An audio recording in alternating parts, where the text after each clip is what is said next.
पंजाबी में कहावत है, सास चंगी होवे या ते दीवार ते टंगी होवे। संगीता की शादी भी एक ऐसे ही घर में होती है जहां उसकी सास दीवार पर टंगी होती है।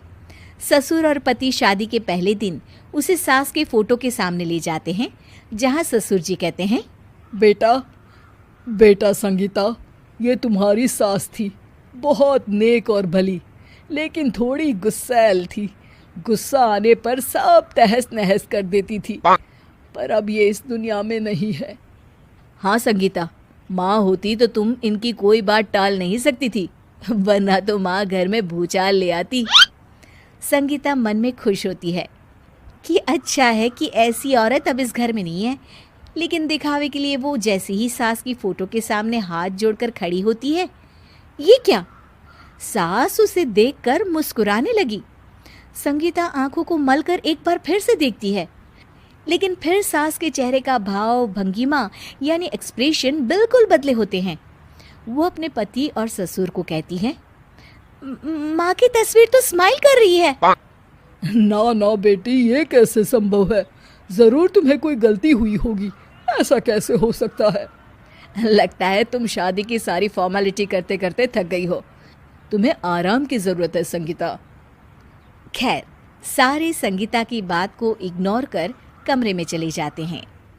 वैसे सास की फोटो पर एक्सप्रेशन एक के बाद एक बदलते ही रहते हैं।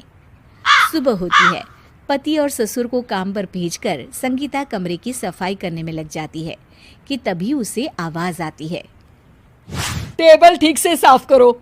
ऐसे भी कोई टेबल साफ करता है? इससे अच्छा तो ये गंदा ही था। किसी औरत की आवाज सुन संगीता दंग रह जाती है और सोचने लगती है कि आवाज कहाँ से आई। आवाज को नजरअंदाज कर वो फिर से अपना काम करना शुरू करती है, लेकिन इस बार तो आवाज बिल्कुल उसके कान के पास से आती है। मेरा घर है ये, जब तक मैं थी चमका कर रखती थी, हर एक चीज शीशे की तरह थी। तुम्हें तो ना सफाई आती है ना कुछ पता है। क्यों तुम्हें मेरे घर की जिम्मेदारी दे दी गई है? पता नहीं तुम में मेरे बेटे को क्या दिखाई दिया।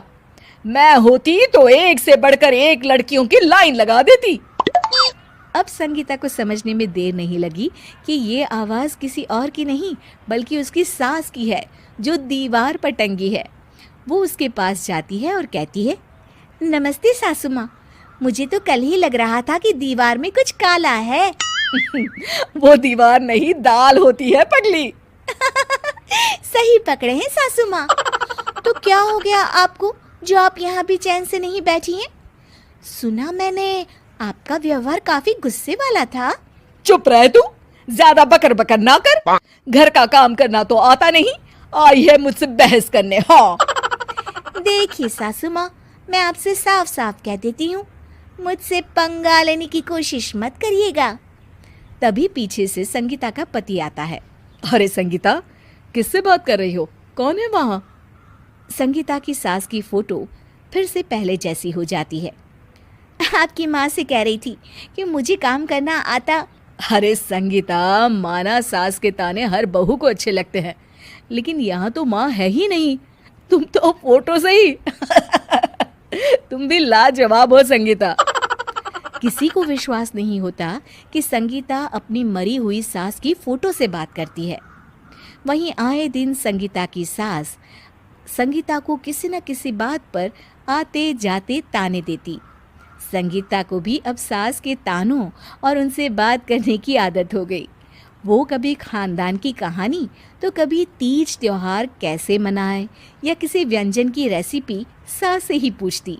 सारा दिन घर में अकेली संगीता की सास अब उसके लिए तानों के साथ पक्की साथी की तरह भी रहने लगी थी, जो किसी और को नहीं बल्कि संगीता को ही सुनाई देती। तो देखा आपने, सास बहू का रिश्ता हर रिश्ते से ऊपर होता है, फिर चाहे वो खट्टा हो या मीठा।